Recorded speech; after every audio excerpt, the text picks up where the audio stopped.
dua organisasi yang kayaknya sama sih. Berbeda tapi nyambung. Berbeda tapi nyambung. Karena orang naik gunung mesti belajar panjat tebing. Susah kalau naik gunung nggak bisa panjat tebing. Jadi Apa beda Pak? dan nyambung. Orang naik gunung Harus bisa panjat tebing.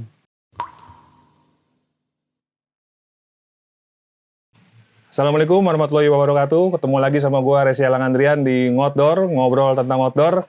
Masih seperti biasa, gue ditemani dengan narasumber-narasumber yang keren, narasumber yang sangat menginspirasi tentunya masih di dunia outdoor.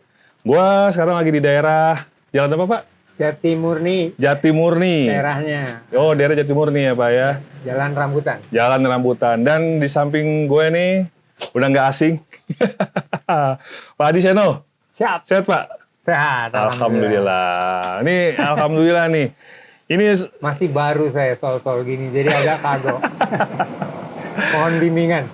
Masih baru, padahal sebenarnya dulunya orang jurnalis. Kalau jurnalis tulis kan di belakang layar. Oh gitu ya. Ini kalau Pak Adi keluar majalahnya. Oh majalahnya ya, iya bener. Nggak nongol ya Pak ya. Iya, iya. Ngomong-ngomong soal jurnalis, nanti gue bahas. Ini ada hal penting soal jurnalis. Pak Adi, lagi sibuk apa nih Pak hari ini Pak? Saat ini. Saat ini saya itu anggota Dewan Teknik Asosiasi Pemandu Gunung Indonesia. APGI. Kemudian saya anggota Dewan Penasehat Federasi Panjat Tebing Indonesia, FPTI.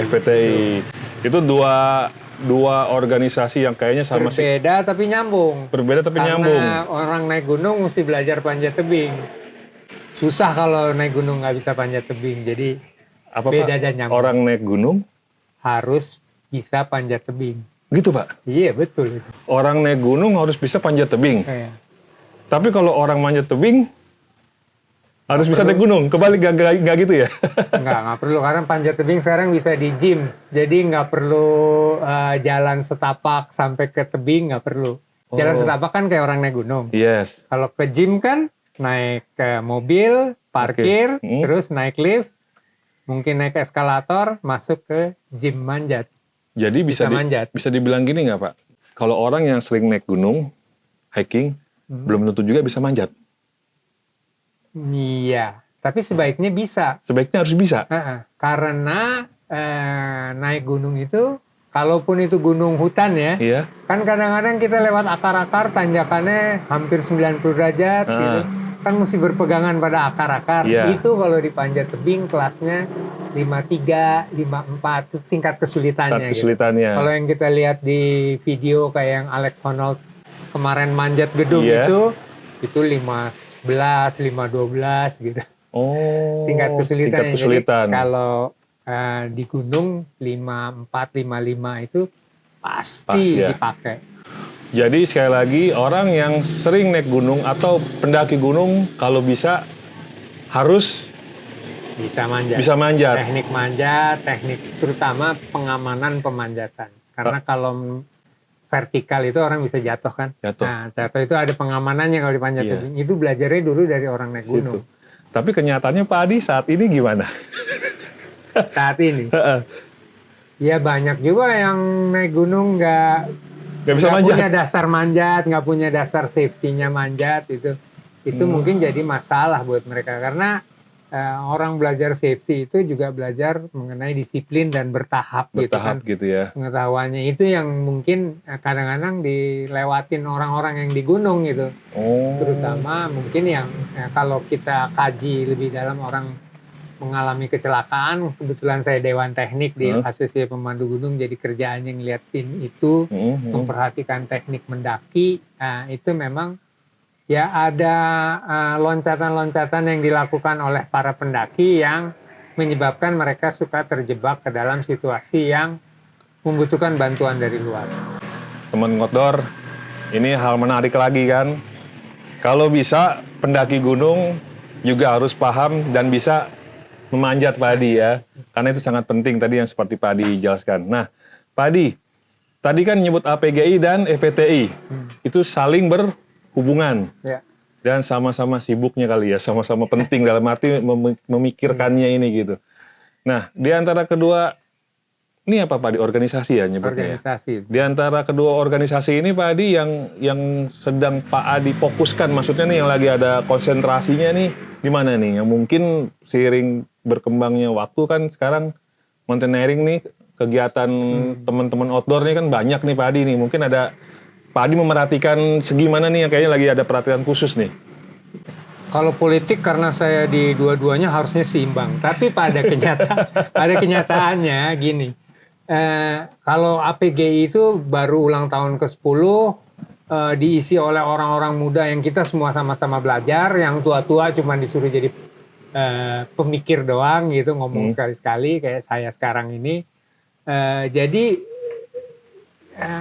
bisa dia berjalan dengan baik dan sudah pada realnya. Kalau di FPTI ini bukan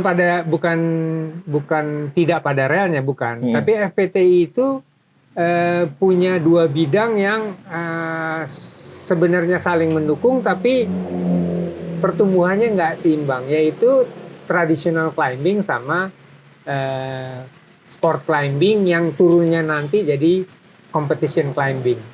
Competition climbing itu yang kita lihat di lomba-lomba di TV, dan kita tahu semua menghasilkan medali emas di Olimpiade. Itu menjadi perhatian besar dan menjadi kebanggaan kita semua. Buat saya, unfortunately, itu jadi perhatian utamanya Federasi Panjat Tebing Indonesia, karena memang dukungan pemerintah dan sebagainya di sana. Sementara yang menghasilkan pemanjat-pemanjat yang menjadi jalur masuk ke pemanjat itu antara lain traditional climbing, yaitu manjat di tebing alam. Tebing alam. Di tebing alam menggunakan peralatan pengaman yang dipasang dadakan sesaat, itu traditional climbing. Itu tradisional ya Pak ya? Jadi kalau pengamannya sudah terpasang di tebing berupa bor-bor tebing itu, bolt namanya, itu diistilahkan sebagai sport climbing. Itu memungkinkan pemanjat melakukan gerakan-gerakan yang sangat sulit, yang mirip-mirip dengan balet, mirip-mirip dengan akrobatik, mirip-mirip dengan senam ya, senam di olahraga senam itu. Nah, itu bisa dilakukan kalau pengamannya itu tinggal klip dan pasang talinya, clipping istilahnya.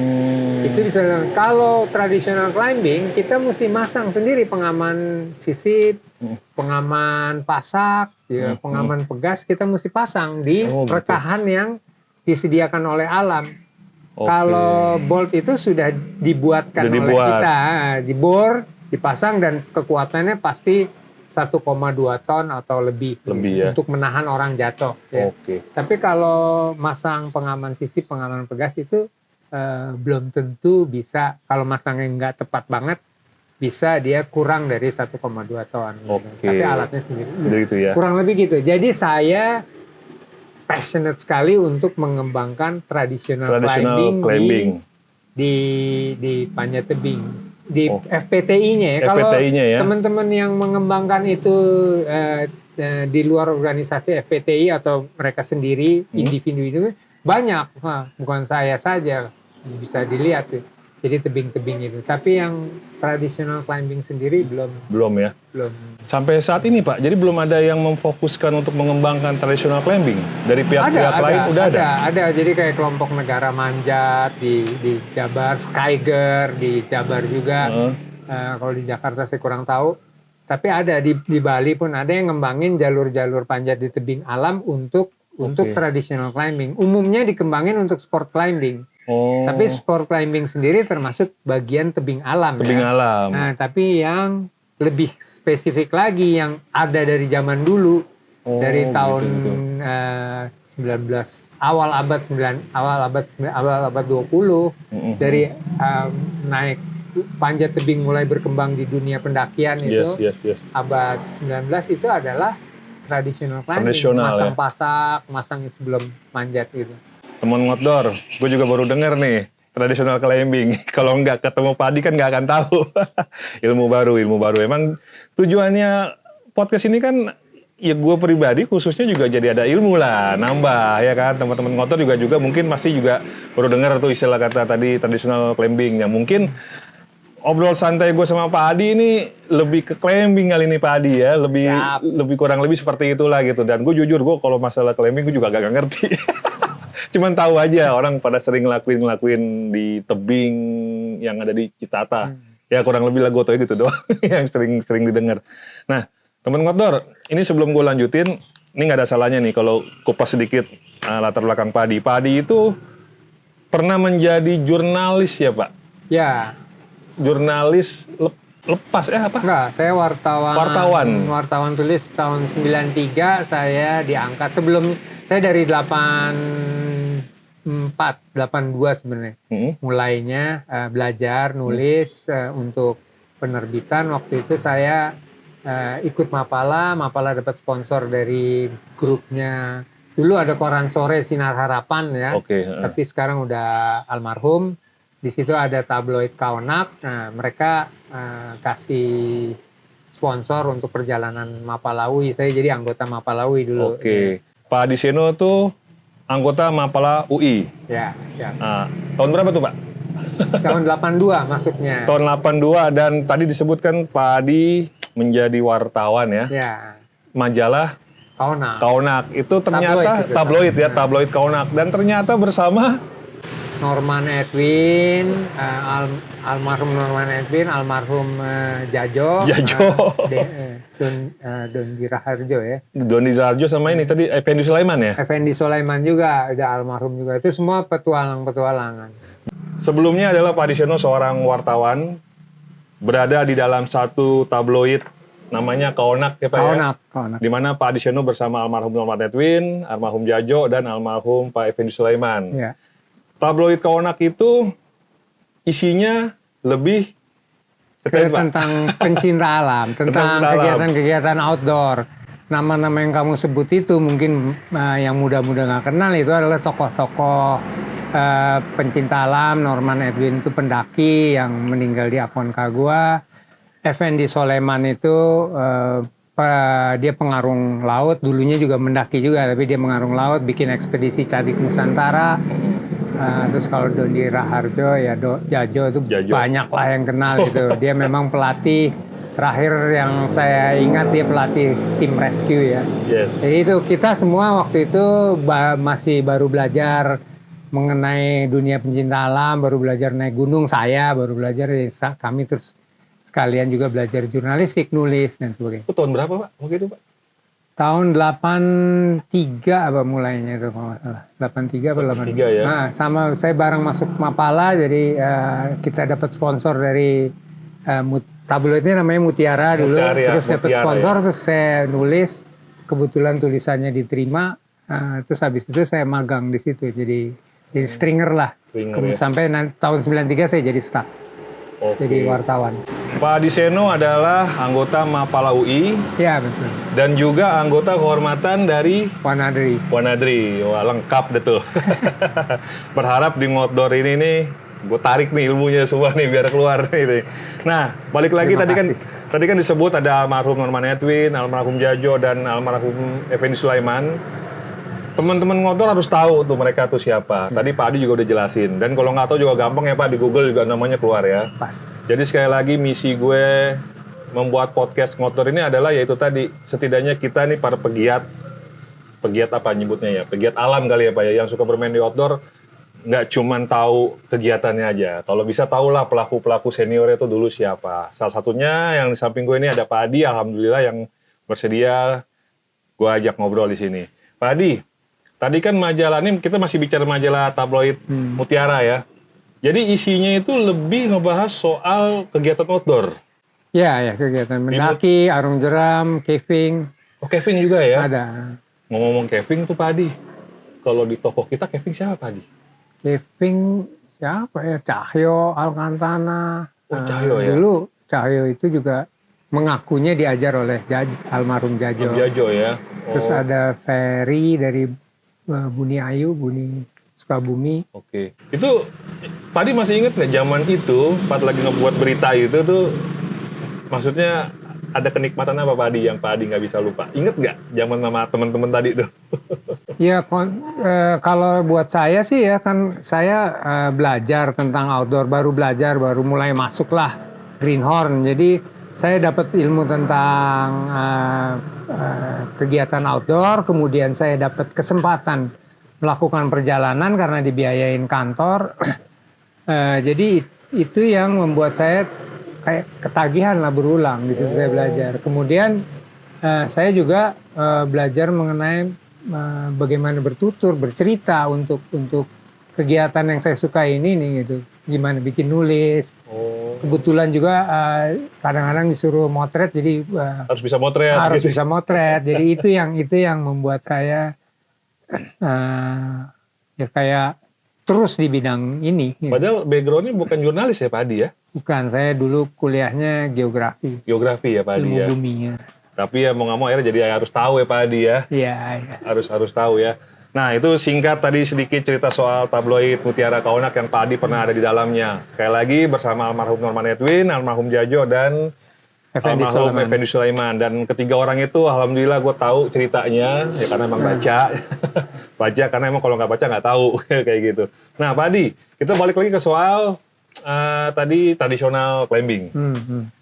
Nih Pak Adi mohon maaf nih kalau ada pertanyaan-pertanyaan saya yang agak-agak kuno nih. Karena emang saya buta Pak Adi kan. Iya, iya. Tradisional climbing, kata-katanya udah tradisional ya. Itu di situ udah ada clue tuh. Kalau climbing itu kan saya pribadi tahu sering lihat ada yang di tembok, ada yang di wall, apa sih Pak Adi namanya? Ya, wall. Wall ya. Dinding manjat. Dinding manjat, ada juga yang di tebing. Nah itu kan mungkin cara membedakannya, mungkin kalau yang di tembok nyebutnya wall ya. Kalau yang di tebing.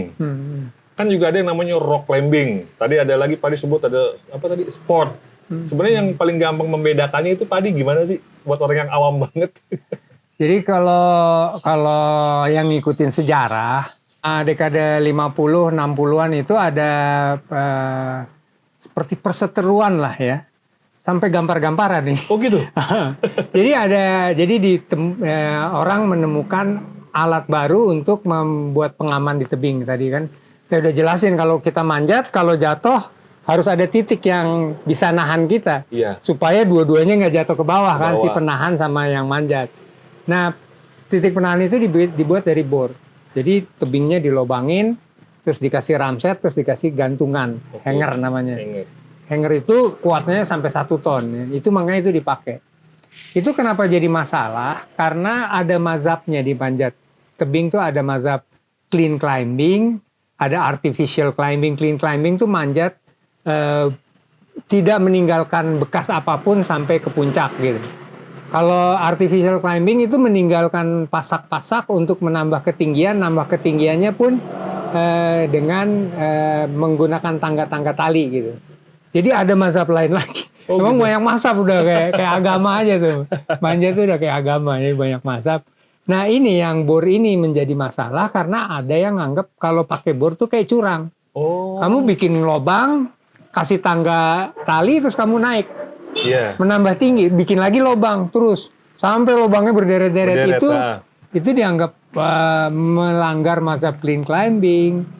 Kalau yang kayak gitu artificial jadi melanggar mazhabnya free climbing. Free climbing itu hanya menggunakan tangan dan kaki di cacat-cacat tebing untuk bisa nambah ketinggian. Itu free climbing. Oh jadi seperti itu Pak Adi ya.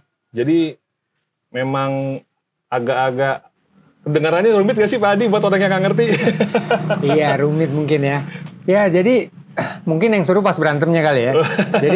Jadi saya ceritain aja bahwa karena adanya bor, ada orang yang manjat bornya dari bor ke bor gitu untuk nambah ketinggian. Itu ditentang oleh yang mengambil mazhab clean climbing maupun free climbing. Jadi itu mereka berseteru, itu bahkan sampai terjadi di pusatnya panjat tebing di Yosemite. Di Amerika itu kan karena tebing-tebingnya ratusan meter, ribuan bahkan meter itu jadi kayak dianggap pusatnya panjat tebing. Di situ ada jalur-jalur yang dibor sama yang tua-tua dianggap melanggar sampai orangnya dianiaya gitu. Oh gitu? Jadi pokoknya kasus lah, jadi berita di dunia orang dengerin. Hal itu juga terjadi di kita. Jadi ada di kita dulu almarhum Norman Edwin termasuk yang penyokong clean climbing itu. Jadi tidak menggunakan bolt di ini. Padahal dia sendiri pakai bolt di caving. Ya, yes. Tapi dia kalau di panjat tebing dia bilang jangan pakai bolt gitu. Jadi ada perseteruan dalam tanda petik persaingan gitu. Tapi pada akhirnya sport climbing itu yang menang. Jadi yang pakai bolt itu dianggap disebutnya sport climbing karena orang manjatnya udah nggak mikirin masang pengaman, dia mikirin gerakan manjatnya, jadi sportnya saja. Itu disebut sport climbing. Sport climbing itu nanti berevolusi jadi competition climbing. Yang di PON ada, sekarang di Olimpiade ada. Alhamdulillah kita menang emas di speed climbing, di competition climbing. Jadi itu kayak gitu ya perjalanannya Pak Adi. Itu perjalanannya gitu. Jadi karena perjalanannya ke sana, yang namanya traditional climbing itu dilupakan. Jadi dulu orang masang bor itu, dia harus masang pengaman tradisional sendiri supaya dia bisa bergantung di pengaman itu. Kemudian dia bikin bornya. Dulu bornya nggak pakai mesin. Dulu bornya handrail pakai tangan. Jadi bikin satu lubang tuh bisa 15 menit bergantung sambil ngebolongin tebingnya. Lama dong itu ya? Lama. Jadi itu yang tapi ketika boltnya sudah terpasang dan sekarang dengan adanya mesin, orang bisa sambil rappelling bikin jalurnya gitu, misang pengamannya untuk orang bisa jalanin sport climbing. Jadi traditional climbing itu makin jarang digunakan. Gitu. Ya, apalagi orang yang datang sebagai pemula, dia langsung manjat aja di jalur-jalur sport, karena dia nggak perlu mikirin masang pengamannya, dia sudah ada. Ya gitu. Itu yang kenapa kok saya jadi passionate mendorong traditional climbing kembali. Kayak gitu. Dan salah satu pemikiran saya adalah gimana kalau traditional climbing itu bisa dilatih di dinding panjat, di wall, di climbing gym. Gitu, ya, jadi kita bisa masang pengaman sisip, pengaman pegas itu yang di traditional climbing dipakai bukan bolt, itu di dinding buatan. Kalau sekarang kan kita ke dinding buatan adanya hanya bolt kan. Hanya bolt ya. Nah sekarang saya ingin mempromosikan bahwa bisa dipasang pengaman sisip, pengaman ini di tebing buatan. Itu yang menurut saya jalur yang ingin saya kembangkan di dunia, di FPTI, di dunia Panjat Tebing Indonesia, yaitu membawa traditional climbing ke gym, ke dinding-dinding buatan. Itu berarti kalau dilombakan nantinya akan ada kategori baru kali ya Pak Adi ya? Kalau itu dikembangin, disemangatin jadi lomba, ya iya jadi kategori baru. Dan menurut saya emang kalau mau mempromosikan traditional climbing, harus menjadikan traditional climbing itu bagian dari competition climbing. Competition climbing tapi pakai pengaman tradisional. Nah untuk pelakunya sendiri, orangnya, si pemanjat itu, apakah ada orang yang berbeda? Maksudnya kan ini ada dua istilah yang berbeda kan? Tradisional dan tadi apa? Sport. Iya, sport. Tapi untuk pelakunya nih, yang melakukan itu apa skillnya harus ada yang berbeda atau gimana? Ini karena belum terjadi, menurut saya tidak ya. Menurut saya tidak. Karena gini, panjat tebing itu kan asalnya dari mendaki gunung. Dulu di zaman dekade 50-an gitu, abad 20, seabad yang lalu, itu orang nggak membedakan antara pendaki dengan pemanjat, ya kan? Lama-lama dibedakan, ada yang mengspesialisasikan diri di manjat, itu terutama tahun 60-70. Apalagi ada yang mengspesialisasikan diri di jalur pendek, di boulder. Itu ada orang Amerika dan orang Inggris, Pete Livesey yang orang Inggris. Itu mereka khusus hanya di jalur-jalur pendek yang kamu jatuh ada kasur di bawah, jadi nggak pakai tali. Itu berkembang. Itu sekarang kita udah ngebedain antara pendaki dengan pemanjat. Sekarang ya, tadi ya. Sekarang ini dengan adanya competition ada dibedakan antara pemanjat tebing kompetisi, pemanjat tebing sport climbing dengan pemanjat tebing alam, pemanjat tebing tradisional. Itu ada yang membedakan. Tapi kalau tekniknya sendiri sebenarnya masih sama. Cuman ada lagi yang sebenarnya berbeda. Gitu. Yaitu ice climbing. Ice climbing itu berasal juga dari panjat tebing. Jadi manjat dinding-dinding es. Dia itu menggunakan alat. Jadi mungkin kurang lebih mirip dengan artificial climbing kalau di di panjat tebing. Panjat tebing. Nah kalau itu memang rada ada perbedaannya. Bisa dengan mudah kita lihat perbedaannya. Kalau menurut saya nanti traditional climbing dengan sport climbing nggak terlalu berbeda. Kenapa? Medannya? Medianya beda, tapi beda. tekniknya orangnya yang akan manjat bisa berasal dari kalangan yang sama. Tekniknya jadi, sama ya Pak Adi ya? Tekniknya lebih kurang sama. Karena apa? Karena sekarang ini ya kalau kita browsing di YouTube dan sebagainya, ada orang melakukan traditional climbing di jalur-jalur yang sebenarnya untuk sport climbing. Oh gitu? Jadi ada pemanjat-pemanjat tradisional yang berusaha manjatin jalur sport dengan memasang pengamannya sendiri tanpa menggunakan boltnya. Ada. Jadi kalau mereka berhasil, dia siarin dan diumum-umumin supaya orang pada tahu, pada nyoba. Jadi itu perkembangannya. Semoga nggak terlalu sulit buat teman-teman untuk memahami. Jadi ini dunia yang udah 30 tahun, 30 jadi tahun, 30-40 tahun, jadi mungkin kedengarannya rumit, tapi sebenarnya sih manjat aja. Jadi teman ngotdor, tadi kan udah sempat disebut sama Pak Adi di depan kan, dimana Pak Adi memang ada di dalamnya PGI dan FPTI. Dimana tadi traditional climbing masuk di konsentrasinya FPTI ya Pak Adi ya? FPTI. Progresnya udah berapa persen nih Pak Adi? Apa masih dalam pembahasan atau sudah eksekusi atau bagaimana? Kalau mungkin ini bisa dianggap sebagai kritik buat FPTI ya. Padahal saya di dalamnya. Kalau menurut saya di organisasinya sendiri belum terlalu full fledged, belum terlalu gaspol di traditional climbing.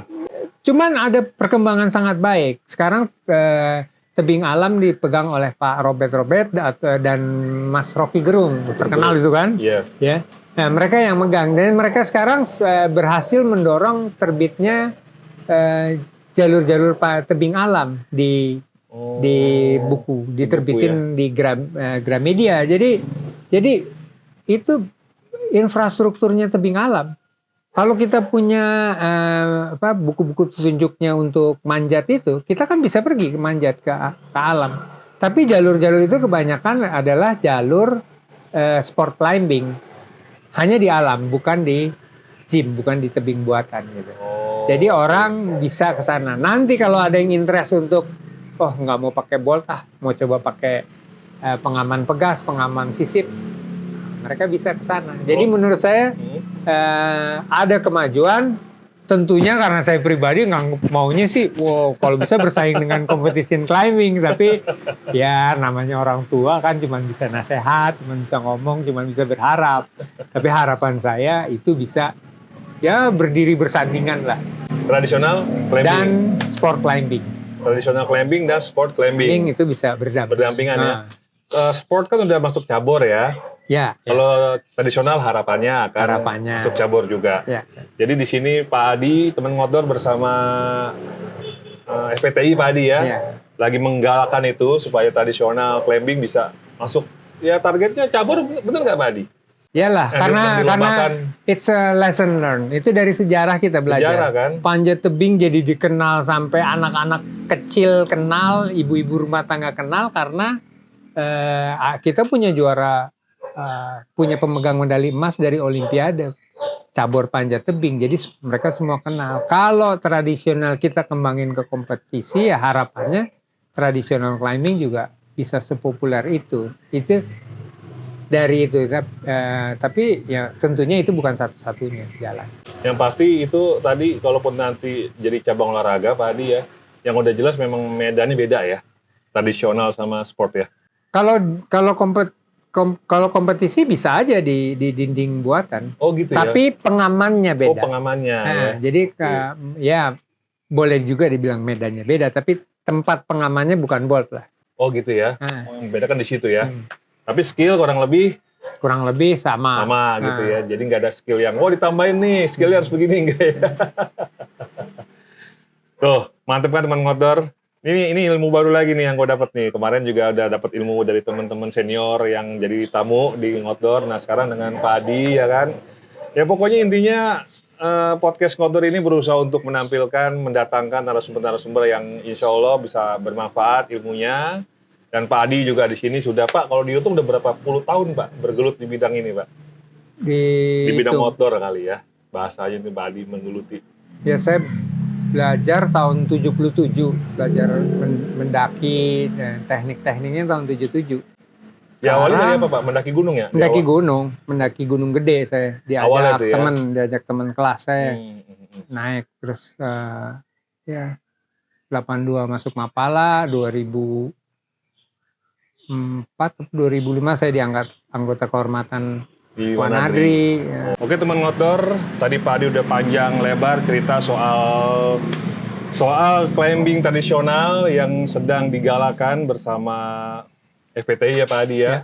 Kita doakan saja semoga itu bisa terlaksana dan kita semua nih sebagai orang-orang yang suka kegiatan outdoor, intinya pantengin terus podcast Ngotdoor, ngobrol tentang outdoor. Pak Adi, tadi kita udah panjang lebar cerita soal sepak terjangnya si FPTI dengan climbing tradisional. Tadi kan Pak Adi sebut juga APGI nih. Ya. Gimana Pak Adi nih tentang APGI nih? Dalam arti Pak Adi di APGI sebagai Dewan Teknik. Dewan Teknik itu apa tuh Pak? Seperti apa Pak? Jadi saya mengkaji perkembangan teknik-teknik pendakian, teknik-teknik pemanduan pendakian gitu. Kalau di kita sebenarnya teknik pendakian dan pemanduan itu sudah berkembang kan di mana-mana, kita bisa copy paste atau tapi hanya menyesuaikan dengan yang ada di Indonesia ini, di mana kita lebih ke tropis. Jadi pemanduan pendakian kita lebih ke di daerah hutan, hujan dan sebagainya. Tidak banyak rute-rute pendakian yang membutuhkan teknik es salju atau teknik panjat tebing gitu. Ada di Kartens, di Raung.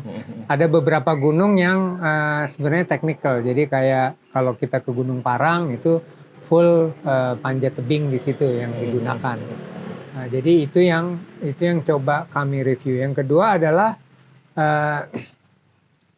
pemanduan itu tujuannya aman dan nyaman gitu. Aman itu yang tadi teknik-teknik yang dikembangin, tapi nyaman itu hospitality dan sebagainya. Dan artinya juga kalau dari keyword aman dan nyaman itu adalah keselamatan kliennya. Dan itu kan memang masih terjadi klien-klien pemanduan itu yang mengalami kecelakaan. Nah itu menjadi bagian dari kajian.